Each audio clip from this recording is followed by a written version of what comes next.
Muy buenos días a todos. Quisiera comenzar por agradecerle a XM por esta amable invitación a hablarles sobre el futuro de la energía eléctrica en Colombia. Y les confieso que es la tercera vez este mes en la que voy a un foro con ese título. Es claramente entonces un momento importante de introspección para el sector. La crisis de hace un año y medio, 2 años, pues generó algún traumatismo, generó la necesidad de que tuviéramos tantos foros con este nombre. ¿Qué viene? ¿Hacia dónde se va a mover el mercado? ¿Qué nuevos mecanismos podemos concebir para corregir las falencias que detectamos durante el fenómeno del Niño? Yo quisiera dejar a un lado la futurología por un momento y contarles qué está ocurriendo en este momento desde el punto de vista de la supervisión que cumple la Superintendencia de Servicios Públicos. Y retomo un tema que mencionó Catalina, la necesidad de que en este mercado exista regulación o, como yo lo prefiero, supervisión prudencial del sector de generación. La historia comienza mirando para atrás para entender qué ha ocurrido con la Superintendencia de Servicios Públicos en los últimos 5 años. Y ahí detectamos un problema que hemos llamado el de la silla vacía. Algo que nos ha preocupado enormemente y que hemos tratado de remediar de diferentes maneras. Algunos de ustedes ya habrán oído esta historia, voy a hacerla muy breve. El efecto disuasorio de cualquier ley que promulgue el Estado, es decir, la capacidad del Estado de evitar conductas anómalas, reprochables o censurables, se reduce a una fórmula: el monto de la multa que se puede imponer por la probabilidad de que se imponga esa multa. Si esa ecuación arroja un valor mayor al que obtendría un agente que quiere incurrir en una conducta reprochable, pues habrá un efecto disuasorio clarísimo. Pero si por el contrario el infractor gana más infringiendo la ley que no infringiéndola, pues ya sabrán ustedes qué hará ese infractor. En cuanto a los montos, aunque ha habido mucha oposición a esto, la superintendencia tiene la posibilidad de imponer multas de hasta 100.000 salarios mínimos. Esto se ha demandado en la Corte Constitucional, se han hecho foros en contra de esto, pero por lo menos en este momento es una realidad que defenderemos a todo trance. Lo quiero decir acá abiertamente porque las infracciones en un sector de estas dimensiones requieren como contrapartida que el Estado pueda imponer multas acordes con la capacidad financiera de los supervisados. Me preocupa, sin embargo, la segunda variable de esta ecuación, la probabilidad de que se imponga una multa. De nada nos sirve poder imponer una multa de 90.000 millones de pesos, si la probabilidad de que ella se imponga es 0. Y aquí vemos la primera tendencia preocupante de lo que ha venido haciendo la superintendencia en los últimos años. Desde que se fue la doctora Eva María, se ha notado una marcada tendencia a la baja en el número de investigaciones iniciadas por la Superintendencia de Servicios Públicos. Pasamos de alrededor de 650 investigaciones en el año 2010 a 150 investigaciones en el año 2015. La superintendencia le dedicó sus cuantiosos recursos a otras cosas bastante importantes y loables, pero desatendió de pronto su función primordial de supervisar la conducta de los agentes del mercado. Yo creo que, por supuesto, los agentes en este sector se comportan muy bien, pero un descenso de esta magnitud solo puede ser explicado por un cambio de orientación de la superintendencia. Tengo otras gráficas para soportar esta idea. Por lo pronto, créanme, esto muestra que la superintendencia dejó de supervisar a muchos de los actores del mercado. Segundo, un artículo publicado por Shmuel Oren y García en el 2016 en el que se habla de la crisis desatada por el fenómeno del Niño. Ahí está la siguiente cita, y mis colegas de la CREG la entenderán mejor que yo. En la teoría de la regulación, cualquier esquema de incentivos fuertes, cualquier esquema regulatorio que se base en incentivos fuertes, tiene que tener como complemento esencial, indispensable, una capacidad de monitoreo. Entonces la superintendencia no solo debe poder imponer multas adecuadamente, sino monitorear, supervisar en tiempo real lo que ocurre en el mercado. En el mismo artículo de Oren aparece una conclusión lapidaria sobre la superintendencia. Yo siempre la cito porque después de haberme posesionado al segundo día, creo, me presentaron este artículo de Oren y lo primero que yo vi en la página 2 fue esto. La CREG tiene una regulación maravillosa, pero la Superintendencia de Servicios Públicos no está en capacidad de cumplir con esa función de vigilancia y de monitoreo. Lapidaria, hay una conclusión que dice que el supervisor del mercado colombiano no está cumpliendo con su función y no está capacitado para llevar a cabo esa importante labor. Algo adicional, otra anécdota que me gusta contar en estos foros. 2 semanas después de haber leído esa lapidaria conclusión de Oren, visité a un prestador muy importante, muy prestante, y el presidente de ese prestador me dice lo siguiente. A él le parecía muy divertida la visita de la superintendencia y en general todas las inspecciones que hacíamos porque no mandábamos ingenieros. Porque las personas que llegaban a revisar qué estaba ocurriendo en ese prestador no tenían la capacidad técnica para entender los problemas de fondo, para hacer preguntas difíciles, y les tocaba a los ingenieros de ese prestador explicarle a los funcionarios de la superintendencia elementos básicos, esenciales del funcionamiento de centrales hidroeléctricas, cosas por el estilo. Esta asimetría absoluta entre el supervisor y los supervisados tiene como consecuencia lo que hemos llamado la silla vacía. El modelo institucional colombiano es binomial en materia de servicios públicos. Tenemos un regulador, la CREG o la CRA, y un supervisor que se encarga de hacer cumplir esas regulaciones que emiten nuestras comisiones. La superintendencia hace algunos años se paró de la mesa. Es decir, la superintendencia dejó de hacer cumplir estas regulaciones estrictamente al hacer a un lado sus funciones de supervisión, se dedicó a otra cosa, y la CREG quedó entonces sin una parte de este binomio, una parte esencial de esta relación institucional desapareció. Quedamos con un regulador sin supervisor. En otras palabras, yo creo, y lo he dicho públicamente, que en Colombia en este momento opera un sistema de autorregulación de facto. Sí, hay un acervo bastante nutrido de resoluciones de la CREG, de leyes, de códigos, de decretos, pero los prestadores deciden qué cumplen y qué no cumplen. Es que si la consecuencia de un incumplimiento regulatorio es nula, no existe, no hay alguien que investigue e imponga sanciones o que evite ese incumplimiento, pues entonces el prestador decide qué leyes cumple y respecto de cuáles va a ser simplemente caso omiso. Esto es un problema gravísimo.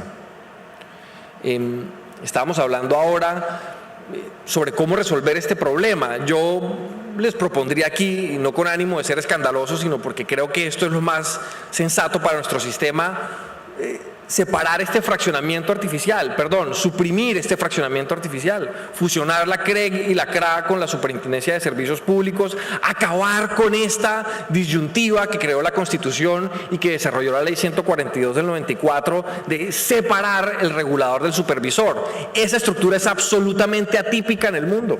En América Latina muy pocos países tienen esto. En Europa uno no encuentra un regulador separado del supervisor, por razones eminentemente prácticas. Con un sistema de esta naturaleza se requiere una coordinación perfecta entre el regulador y el supervisor. Si uno de los dos se para de la mesa o uno de los dos no habla el mismo idioma, el sistema colapsa inexorablemente. Acabemos con esto. Unamos, concentremos, fusionemos las comisiones de regulación con la superintendencia. Pero como eso requeriría de pronto una reforma constitucional, una propuesta menos ambiciosa sería fortalecer la capacidad de supervisión de la Superintendencia de Servicios Públicos y asegurar que esto no vuelva a ocurrir nunca más. ¿Cómo hacemos eso? Varias ideas, las voy a mencionar solamente porque quiero concentrarme en la que aparece en rojo al final de la diapositiva.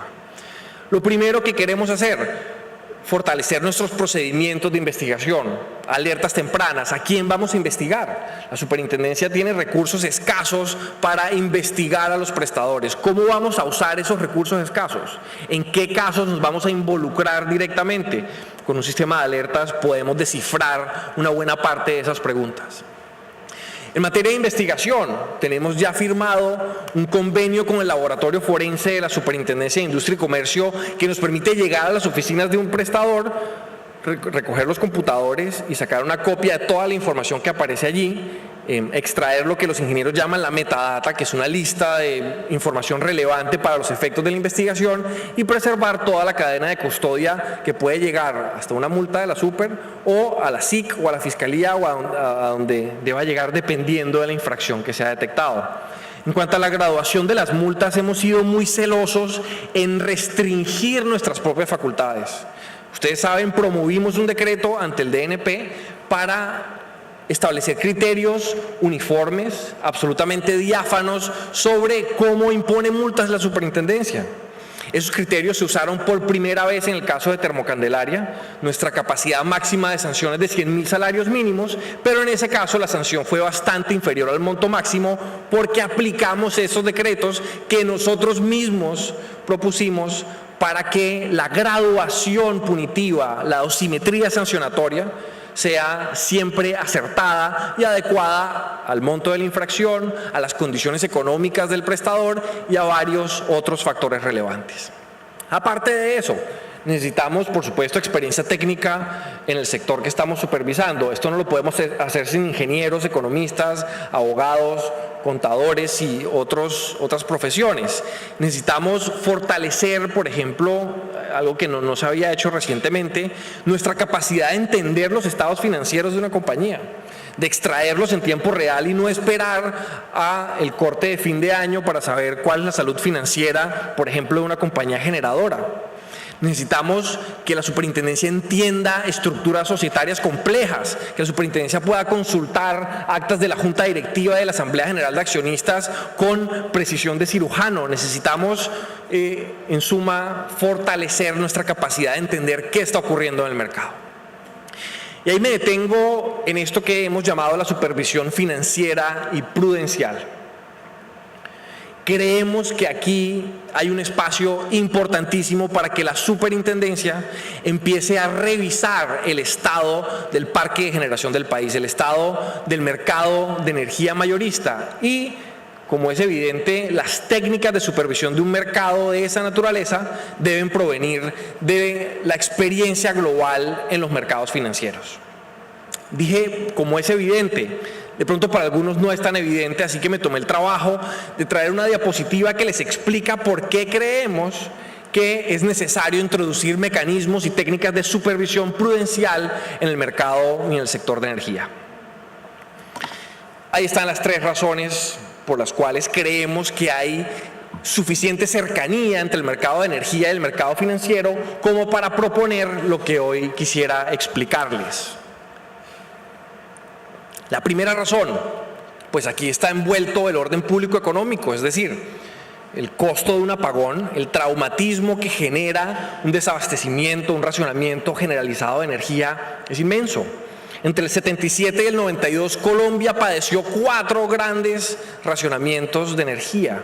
El último, en el año 92, borró alrededor de 3 puntos del PIB, según un estudio que publicó la Universidad de Antioquia en el año 98. Estamos hablando de eventos realmente significativos.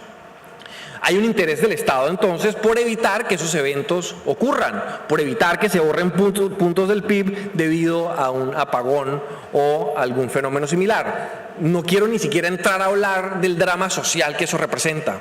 Ustedes recordarán los cambios, los ajustes que nos tocó hacer en el año 92 cuando los famosos racionamientos. Es un trauma para personas de todas las edades, de todos los estratos, es una situación dramática y el Estado no puede permitir que eso ocurra.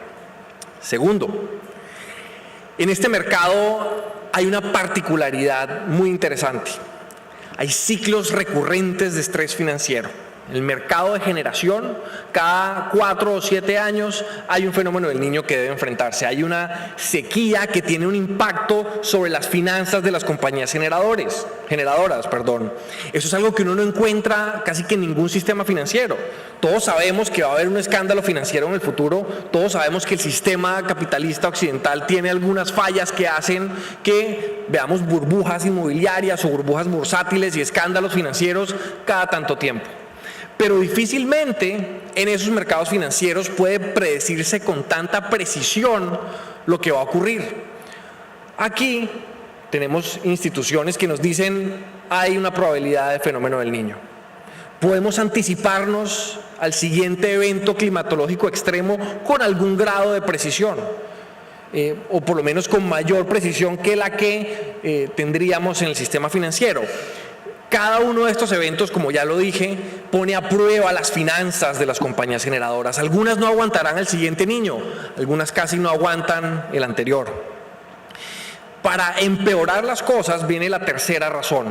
Hay una estrecha interconexión financiera entre todas las compañías de la cadena de energía en el país, generadores, distribuidores, comercializadores. ¿Qué ocurre, por ejemplo, si un generador en la mitad de una crisis entra en un proceso de insolvencia o deja de operar por cualquier razón técnica o financiera? ¿Qué efecto tiene eso sobre los demás generadores que sí tienen que cumplir con sus obligaciones de energía en firme? Ustedes saben que muchas compañías padecieron esto durante el último fenómeno del Niño. El costo financiero para algunas compañías fue gigantesco. Ni hablar, por supuesto, de lo que ocurre cuando un distribuidor, en un caso hipotético, una participación significativa del mercado, entra en un proceso de insolvencia. ¿Qué impacto tiene eso sobre los generadores a los que se le adeudan sumas astronómicas? Aquí hay un problema entonces de interconexión financiera entre todas las compañías del sistema y eso llama la atención del Estado para de alguna manera tratar de que esa estrecha interconexión en un ciclo de estrés financiero lleve a los problemas de orden público económico que hemos mencionado ya. Hay un antecedente sobre la extrapolación de normas del sector financiero hacia el sector de los servicios públicos. Eso está en la Ley 142, que introdujo el régimen de intervenciones de compañías que presten servicios públicos y tiene 4 o 5 artículos que dicen remítase al Estatuto Orgánico del Sistema Financiero. Eso es problemático, ya les voy a explicar por qué, pero ya hay un antecedente de ese trasplante de métodos del sistema financiero hacia el sector de los servicios públicos. Y creo que en el lugar en que es más relevante en este momento aplicar esas técnicas de supervisión financiera o prudencial es el sistema de obligaciones de energía en firme y del cargo por confiabilidad. ¿Qué busca el sistema? Me perdonarán, yo no soy ingeniero y no me considero un experto en el sector de energía, pero creemos, para decirlo de la manera más coloquial posible, que el sistema busca asegurar que haya suficiente energía durante la siguiente crisis, que la oferta pueda cumplir con la demanda de energía en el siguiente fenómeno del Niño, que el parque de generación colombiano sea lo suficientemente robusto como para que no se nos vuelva a pagar el país. Ya llegué a niveles prosaicos con esta explicación. El problema, por supuesto, tiene que ver con esa frase que le atribuyen a Keynes. No la traduje porque me parece que en inglés es absolutamente contundente. El mercado puede permanecer en un estado irracional más allá de lo que cada compañía que participa en ese mercado puede permanecer solvente o líquido. La comparación podría ser, la sequía puede durar más que las capacidades de esta compañía generadora para seguir cumpliendo con sus obligaciones de energía en firme. La pregunta es entonces, ¿quién no está preparado para el siguiente fenómeno del Niño? ¿Quién no está preparado para afrontar una crisis financiera derivada de condiciones meteorológicas extremas que ocurren con alguna frecuencia en Colombia? ¿Cómo respondemos a esta pregunta? Increíblemente difícil, o lo sería si no tuviéramos ya un ejemplo clarísimo y perfectamente aplicable a este sector. Las pruebas de esfuerzo en el sector financiero hacen exactamente lo mismo para los bancos. Durante la crisis financiera del 2008, el secretario de Hacienda, el ministro de Hacienda del presidente Obama, Timothy Geithner, atravesó esa crisis y logró llevarla a buen puerto, y como conclusión de esos problemas que padeció Estados Unidos con la crisis financiera, se ideó algo que se llama la prueba de esfuerzo para los bancos, el stress test. Ustedes recordarán que es una prueba de esfuerzo.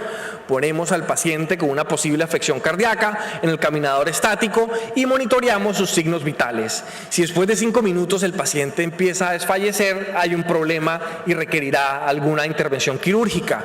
Igual con los bancos. En la crisis del 2008, el problema tenía que ver con aquellos activos tóxicos derivados de hipotecas que nunca se iban a pagar.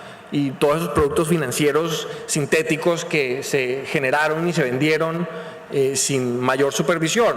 Lo que hacía esta prueba de esfuerzo era revisar qué bancos no iban a aguantar la siguiente crisis, qué bancos todavía tenían problemas de toxicidad, o si no lo tenían, qué bancos de pronto no iban a aguantar el shock de alguna irregularidad en el mercado financiero. Entonces, cae el precio del dólar, sube el precio del petróleo, hay un ataque cibernético. ¿Qué efectos tiene cada uno de esos eventos sobre los bancos? Y los bancos que no pasan la prueba de esfuerzo, pues tienen que tomar algunas medidas remediales, por supuesto. Este modelo se copió alrededor del mundo, en la Unión Europea se está haciendo y creemos que próximamente en Colombia tendrá que darse una discusión en el sector financiero sobre esta clase de cosas. Ya la superintendencia ha avanzado bastante, pero nosotros queremos trasladar las lecciones aprendidas de este sistema al mercado de generación colombiano. Cuando les dije que no quería hoy hacer un ejercicio de futurología, lo decía en serio. Les quiero presentar al Sistema de Monitoreo y Evaluación de Obligaciones de Energía en Firme, el SIMIO.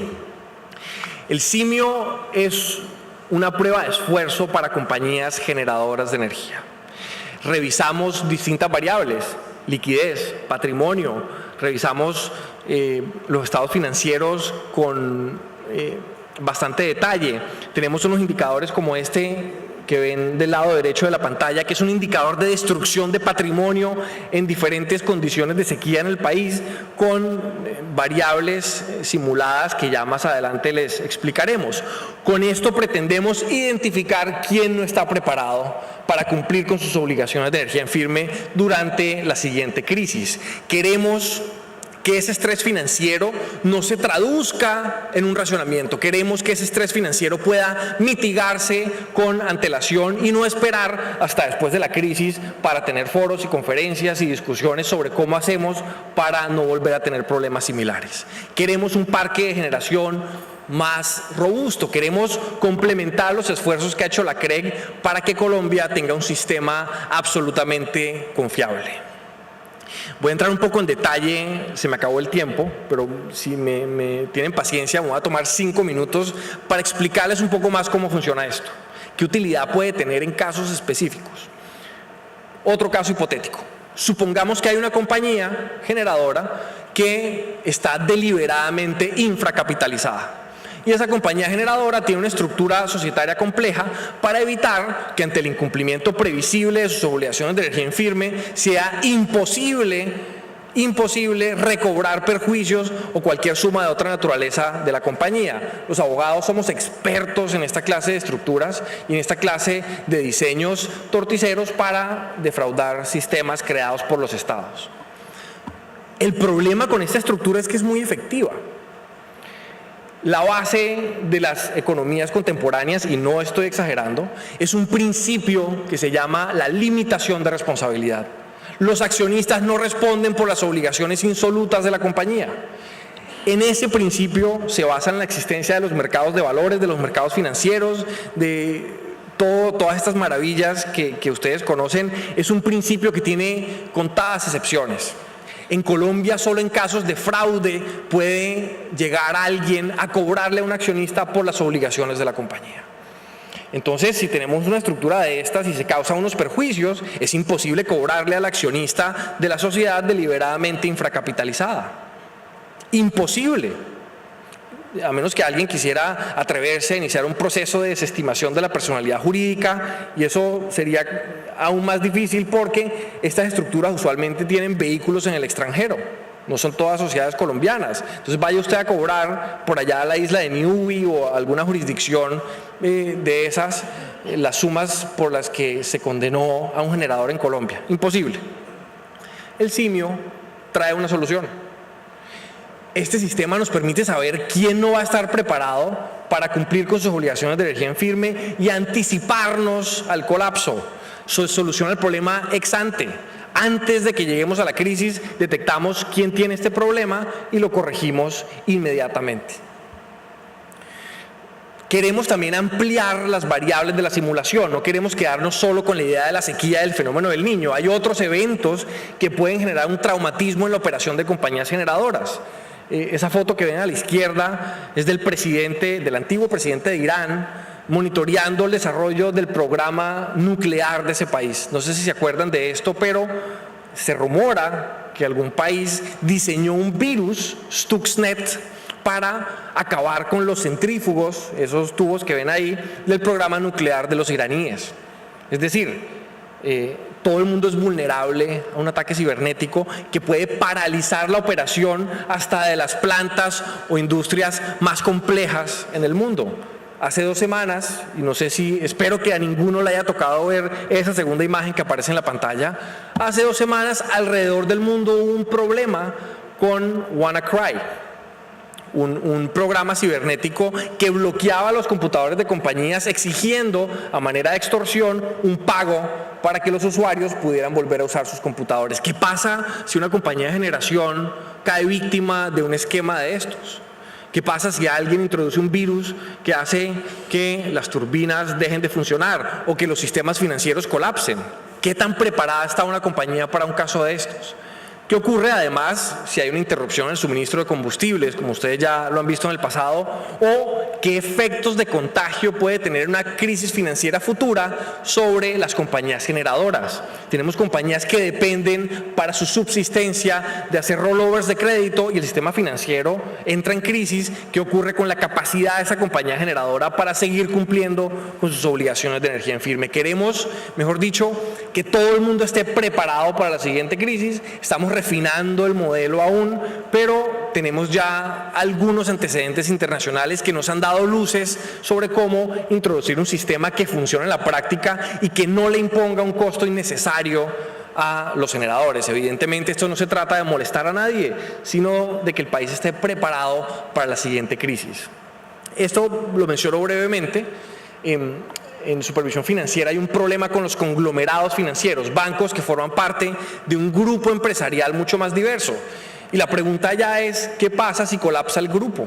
¿Qué pasa si tenemos un banco saludable en un grupo insolvente? Yo podría hacer la misma pregunta acá. ¿Qué pasa si hay una generadora que con nuestros índices arroja de pronto algún margen de maniobra financiero para enfrentar cualquier crisis, pero el resto de las compañías del grupo están al borde de la insolvencia? ¿Qué efecto tiene ese contagio intragrupal respecto de la capacidad de la generadora para cumplir sus obligaciones con energía en firme? Aquí tenemos que llegar a algún momento. Yo no creo que haga falta algo tan intrusivo como la ley de supervisión de conglomerados financieros que está en el Congreso, pero podemos pensar en alternativas intermedias para asegurar en realidad que durante la siguiente crisis, insisto, todos estén preparados. Y ahora quiero hablar sobre una de las preocupaciones que nos han manifestado los gremios y los generadores, individualmente considerados. La preocupación es que si la superintendencia empieza a publicar unos semáforos diciendo que este generador está en rojo, el siguiente está en rojo, el siguiente está en rojo, eso va a aumentar el costo de capital de las compañías, va a generar una especie de micropánico financiero. Entonces el banco no le presta al generador porque hay un semáforo en rojo por allá de una entidad del Estado. O si se trata de un generador que pertenece a un grupo que está listado o que lista sus acciones en los mercados de valores, habrá una reducción del valor de las acciones por la información eventual que se revele con el semáforo en rojo. Mi primera reacción es, pero hay que transmitir la información al mercado. Si alguien está en problemas, pues el mercado tiene que saber eso. De eso dependen los mercados, sobre todo cuando me hablan de mercados bursátiles, pero quisiera aclarar que vamos a hacer un uso extremadamente cauteloso de esta información. No queremos crear ni micro ni macro pánicos financieros, no queremos reacciones irracionales y vamos a guardar esto con bastante recelo. Así que estén tranquilos que esto no los va a afectar directamente. Termino con esto. Hay que tener mucho cuidado al momento de traer trasplantes de otras disciplinas. Yo no puedo simplemente copiar el régimen financiero y traerlo al sector de los servicios públicos. Hay problemas, hay incompatibilidades entre uno y otro sistema. En el régimen de intervenciones que ya les mencioné hay un problema. Y ese problema se dio porque no se adaptó la regulación de intervenciones del sector financiero al sector de los servicios públicos. La quiebra de un banco tiene una sola regla: vamos a proteger a los acreedores del banco. La externalidad que genera la quiebra recae sobre depositantes y otras entidades financieras acreedoras del banco insolvente. En servicios públicos, esa es importantísima, pero hay que tener en cuenta una externalidad adicional, la que recae sobre los usuarios de la compañía en quiebra. Entonces el sistema financiero no reconoce eso porque allá no hay usuarios en el sentido que sí tenemos en este sector, y lo que uno debería tener en un régimen de insolvencia de compañías de servicios públicos es un reconocimiento expreso de que deben protegerse y equilibrarse adecuadamente intereses de acreedores y de usuarios, que ninguno salga perjudicado a expensas de otro. Por eso insolvencia busca proteger a los acreedores en el máximo grado posible, pero aquí también tiene que tenerse en cuenta que hay unos usuarios que pueden padecer y sufrir si la insolvencia no los tiene en cuenta. Última diapositiva. Este primer paso que hemos dado para trasplantar instituciones del sector financiero va a continuar. Tenemos un proyecto de supervisión del mercado de energía mayorista y de nuevo aprovecho que está la doctora Eva María acá para echarle flores. Ella introdujo la comisión de seguimiento del mercado de energía mayorista. Me parece que lo hicieron con Wolac hace 10 o 12 años. Vamos a reforzar esa comisión, vamos a introducirle unos mecanismos un poco más sofisticados para que la superintendencia pueda interactuar adecuadamente con los sofisticadísimos prestadores de servicios públicos en este sector. Con eso quiero agradecerles por su atención y como sé que tienen muchas preguntas, los veo inquietos, voy a dejar de hablar acá y me encantará resolver cualquier inquietud que puedan tener. Muchas gracias.